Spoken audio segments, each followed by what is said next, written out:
last time, this isn't a Kanye pod. This isn't a hip hop pod. This isn't a music review pod. This is a Christian pod. And yeah, but Kanye keeps popping up, and he did a recent interview with Big Boy, and he made a few remarks because the interview was about his new album, and his new album was not like his last two albums where it was like Christ centered. Yeah.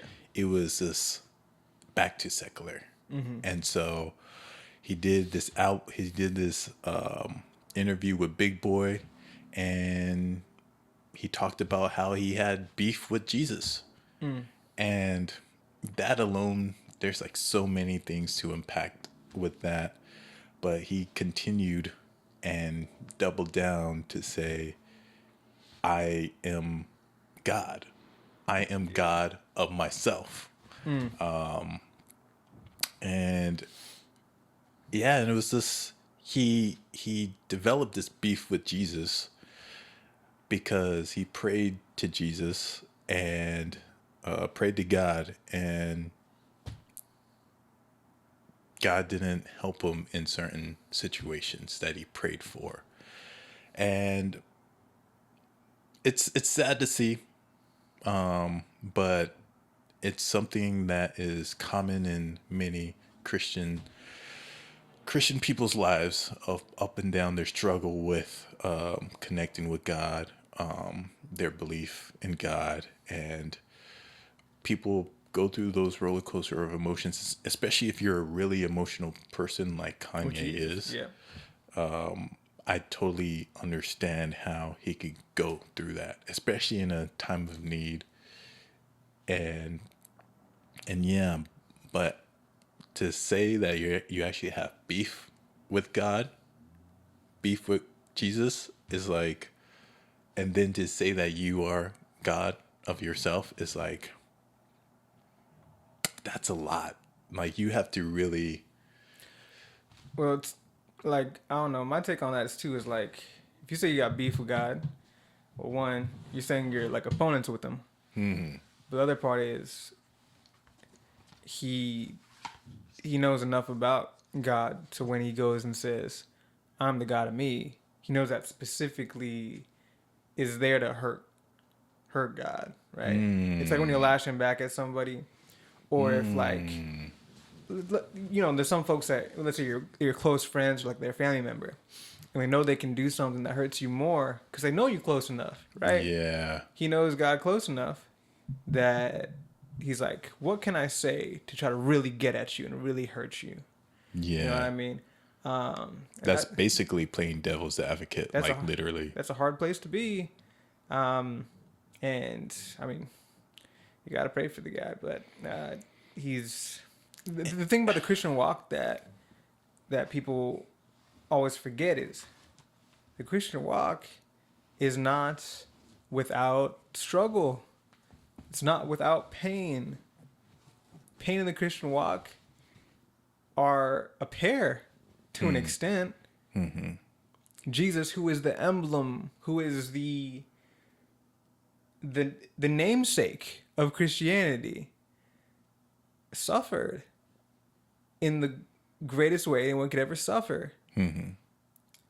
He doesn't tell us to die on the cross, but he definitely tells us to carry it. You know what I mean? He did what we can't do, but he still invites us to take part in it, because there's a reward, not in this life, but in heaven. You know what I mean? And whether you're a Christian or not a Christian, pain is guaranteed you, right? But then there's pain that we experience, some of it that we didn't perpetuate on ourselves, and some things that we do perpetuate on ourselves. And we have to swallow it.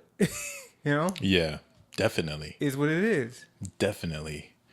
And it's kind of hard. I do understand being rich when you deal with problems. Being rich on the outside looking in, people won't be so sympathetic because you're rich. You have resources that a lot of us don't.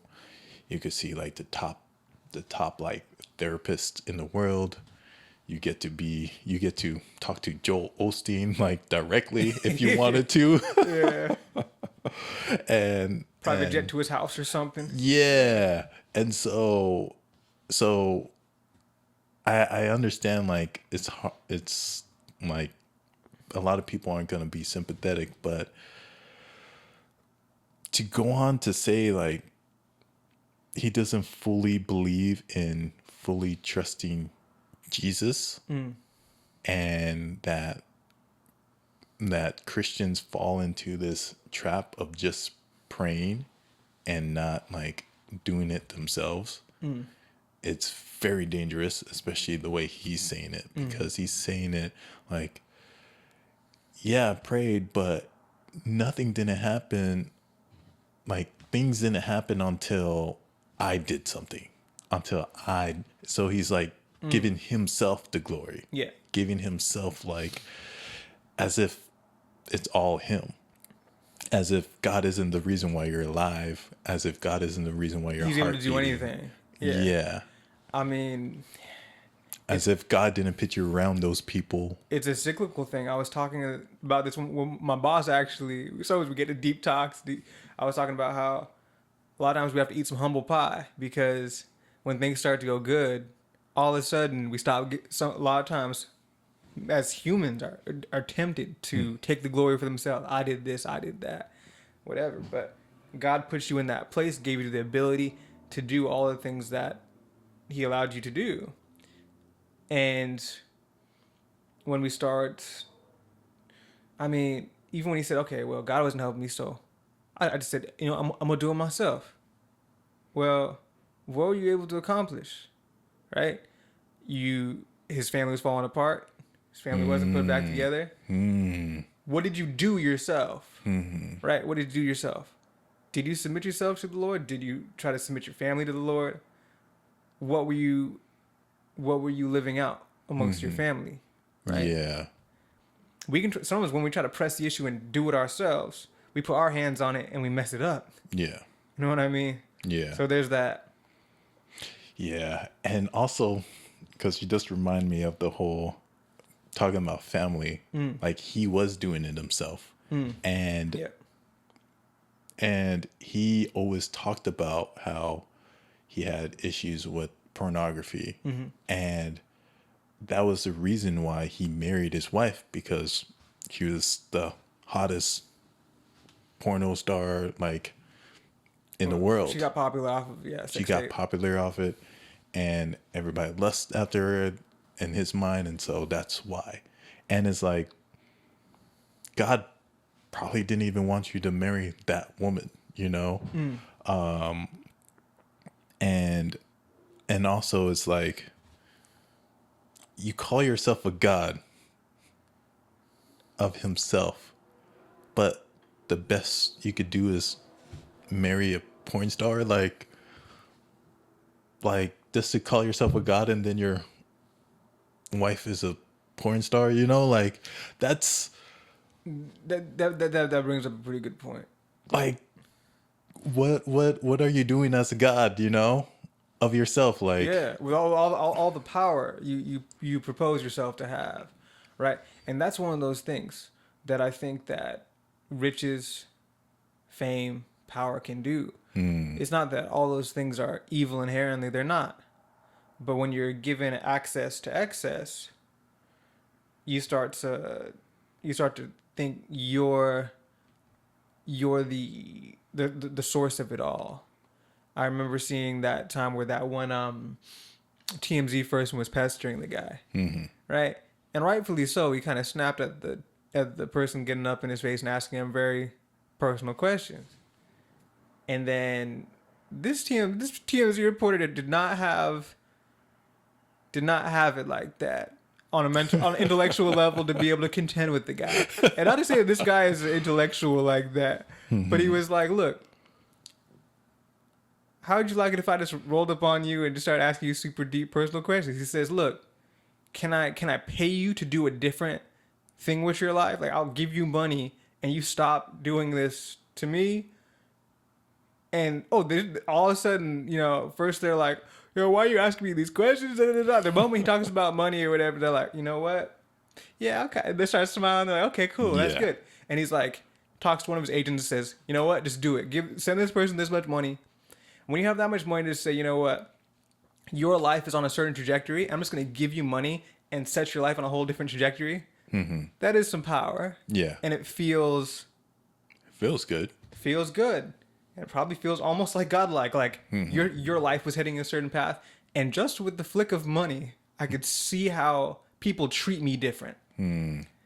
It doesn't surprise me that Kanye says stuff like, well, how much money do you make? Yeah. As like a metric system for how valuable someone is. Yeah. But that's not the way God sees anything. He says there's no respect, not a respecter of persons. He respects all people, but he doesn't respect people above other people. Your money don't mean nothing. Your rank doesn't mean nothing. If only Kanye knew the net value of Jesus Christ. You know what I mean? How much is your net worth? He created everything. Created everything. Yeah. Nothing that exists except that things that he made. That's power. Yeah, and it's funny because what I notice is like a lot of people will claim to be God. They want to be God, like I'm God.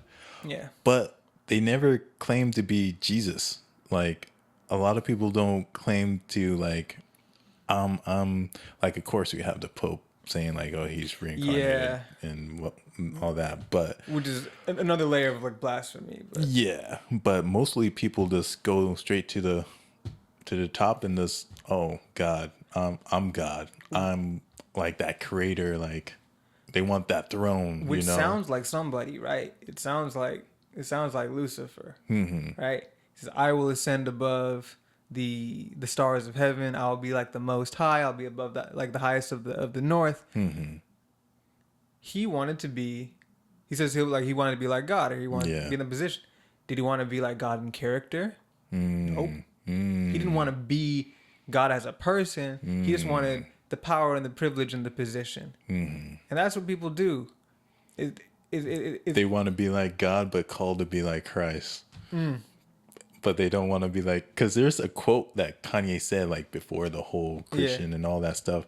There's a quote that he said that I don't want to be Jesus Christ. They always say to be Christ-like. I don't want to be Christ-like. I want to be me-like. That's the thing. And this was back when it was like, who are you? You know, like, because, like, look, like, it was Jesus that said, you don't love me. Why? You don't know my Father. He says, I do what my Father does. You do what your Father tells you to do. He says, your father is the devil. My Father is God. That's the thing. You start talking like the devil. You start walking like the devil. Whose son are you? Yeah. Whose daughter are you? Yeah. I mean? And yeah, there's just so much stuff like to unpack.